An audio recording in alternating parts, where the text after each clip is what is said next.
Good afternoon and welcome to Channel 44. Thank you for watching. Thank you for staying tuned. I know you have been blessed by the lunch hour fellowship, the lunch hour program with Pastor Jessica Kayanja. I am Sigashegu Sembatia, together with Noah Harris and Bill Clinton to bring to you the local business and news. Yes. You are most welcome once again. In our first stories, we have the car owners to pay $735,000 for new digital number plates. In 2021, during the State of the Nation address at Kololo Independence Ground, President Museveni said he had instructed the Works and Security Ministers to install the digital number plates so that criminals who use vehicles and motorcycles can be tracked in real time and arrested.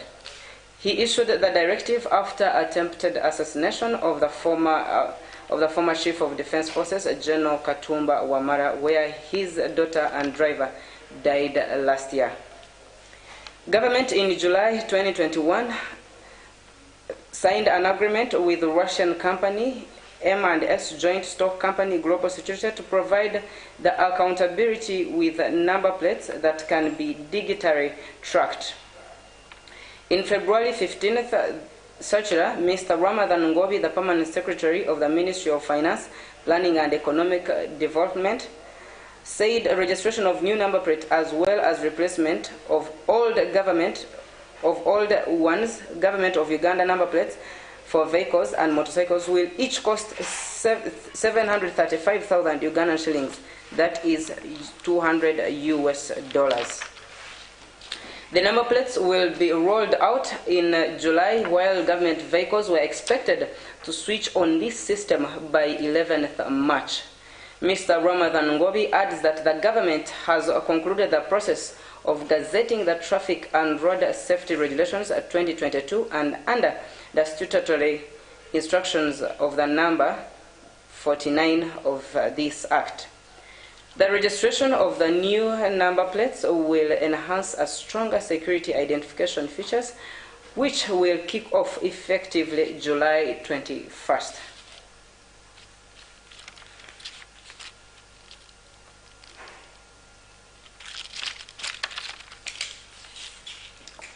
The Inspector General of Government, Mrs. Betty Kamya Namisango, has pledged to carry on investigations of the scandal in the office of the Prime Minister about the iron sheets that were misplaced yet supposed to be relief to Karamoja.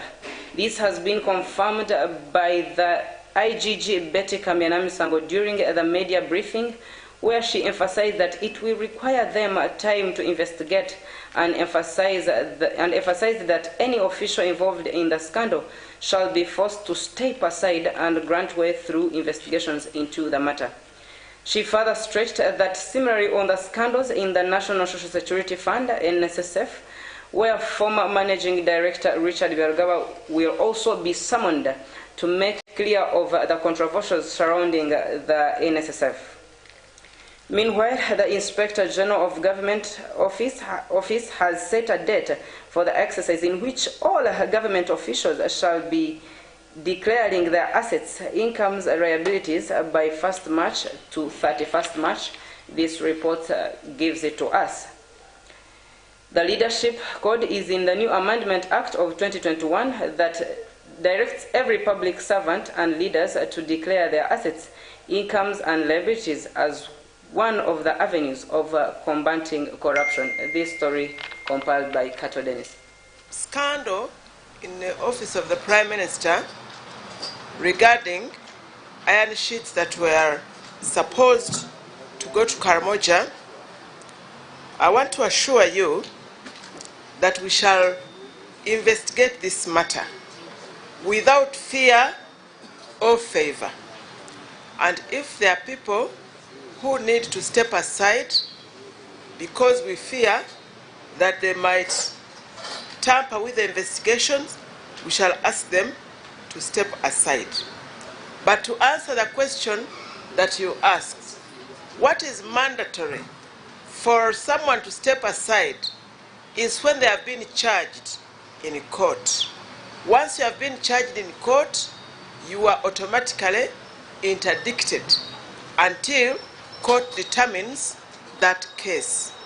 Otherwise, it is not mandatory, it is discretionary, depending on whether that person has the capacity to tamper with investigation. Now, what I can tell you about investigations, before you begin investigations, I've already said, you need to do some meticulous preparations.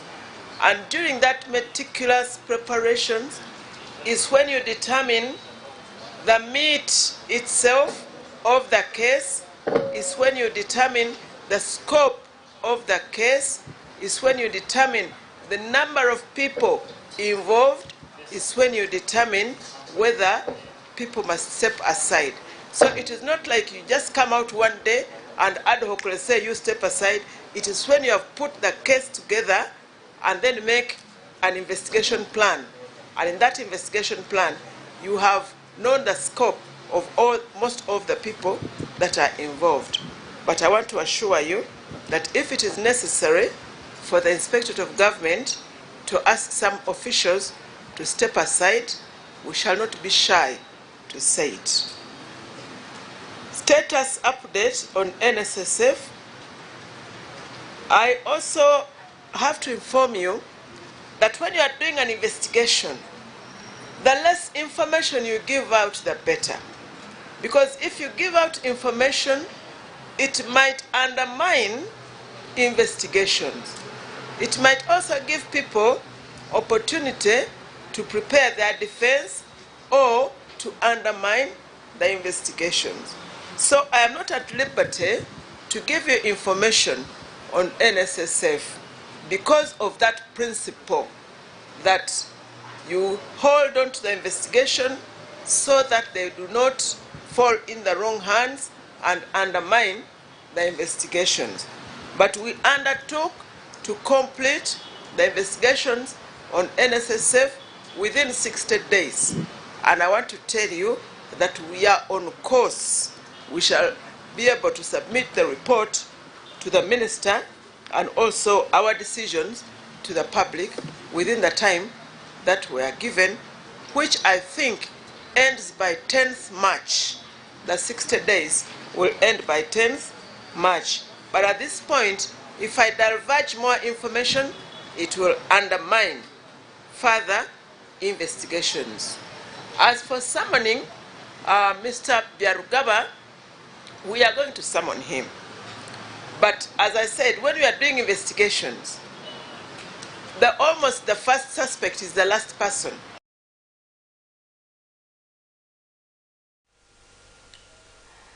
In other news, in a bid to boost the growth of the mining subsector in the country, the Ministry of Energy and Mineral Development has revealed how it will use the 2022 Mineral Act, which will be used to address a number of impediments.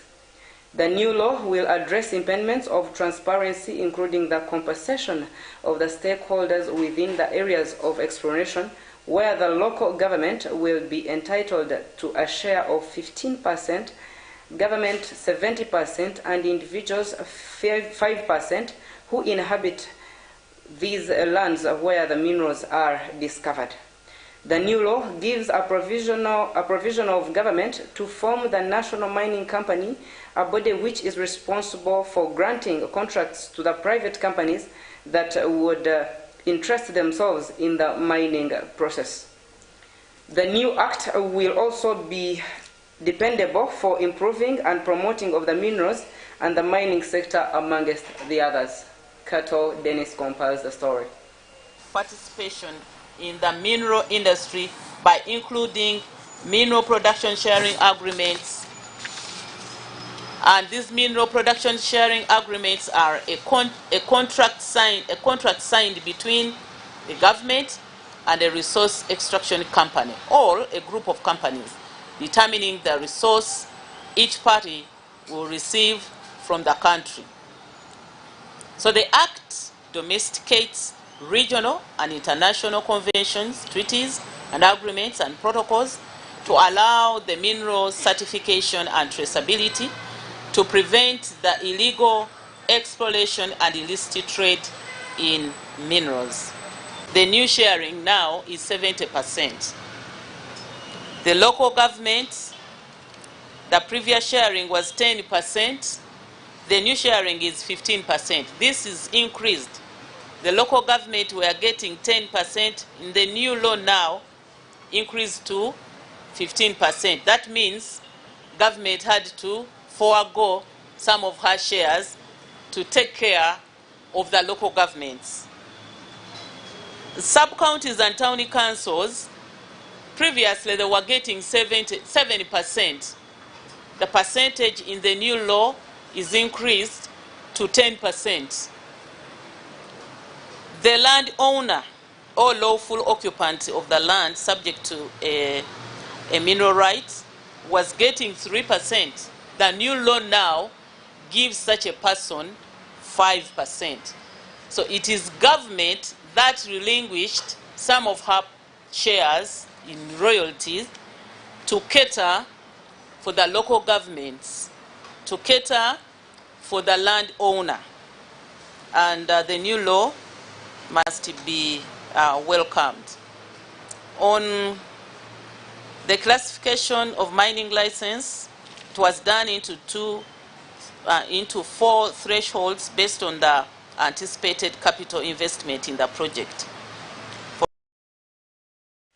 Well, that is it from our local news desk, our local business news desk. And right now, allow me to take you through our international business news update. Well, Russia's economy shrank last year by less than had been expected given its invasion of Ukraine, according to suggestion figures. The economy contracted by 2.1% according to the country's statistics agency, but this was less than an earlier prediction of a 12% fall. While questions have been raised about the reliability of the data, many commentators have been surprised at the Russian economy's resilience. High oil prices and military spending has helped to support the economy. After the invasion, hundreds of Western firms withdrew from Russia. The initial shock forced the stock market in Russia to close temporarily and saw the ruble tumble as people queued up at cash machines. The Institute for International Finance had predicted the Russian economy would shrink by 15% in 2022, and last March, US President Joe Biden said it was on track to be cut in half. Faye Johnson Smith, one of the people that are business people in the United Kingdom, say their firm was taking part in a 6-month trial testing the cost and benefit of a 4-day week on a full day. Like most of the workers involved, many were happier. Working hours were cut shorter. At the end of the trial, almost all the 61 employers, which include a brewery and a fish and chip shop, were also keen to keep the new work pattern. The scheme, organized by 4-Day Week Global, took place between June and December 2022 and involved organizations across the United Kingdom, including some non-profit organizations, as well as firms in recruitment, software, and manufacturing. A report assessing its impact has found it had extensive benefits, particularly for employees' well-being. Its author urged it could herald a shift in attitudes so that before long they could see all a midweek break or 3-day weekend as normal. The workers are getting 100% pay for 80% of the hours. Still in the United Kingdom, banking giant HSBC says its quarterly profit has almost doubled, boosted by rising interest rates around the world. The London-based firm reported profit before tax of $5.2 billion for the last 3 months of 2022, up more than 90% from the same time a year earlier. However, pre-tax profit for the year as a whole fell by $1.4 billion to $17.5 billion as it absorbs the cost of selling its French retail banking operations. SHBC is also in the process of selling its business in Canada. The bank said it planned to use the money raised from the sale to make payouts to shareholders once the deal is completed. In June 2021, the firm agreed to sell its French retail bank, ending its long struggle to offload the business as it focuses on Asia.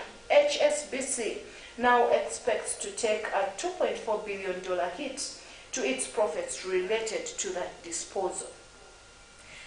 And in Hong Kong, Standard Chartered is going on a hiring spree in Hong Kong this year in a sign of renewed confidence in its biggest market as the city reopens its border with mainland China. The British bank said it would add 300 to 500 employees to its rank of roughly 5,500 to 5,800.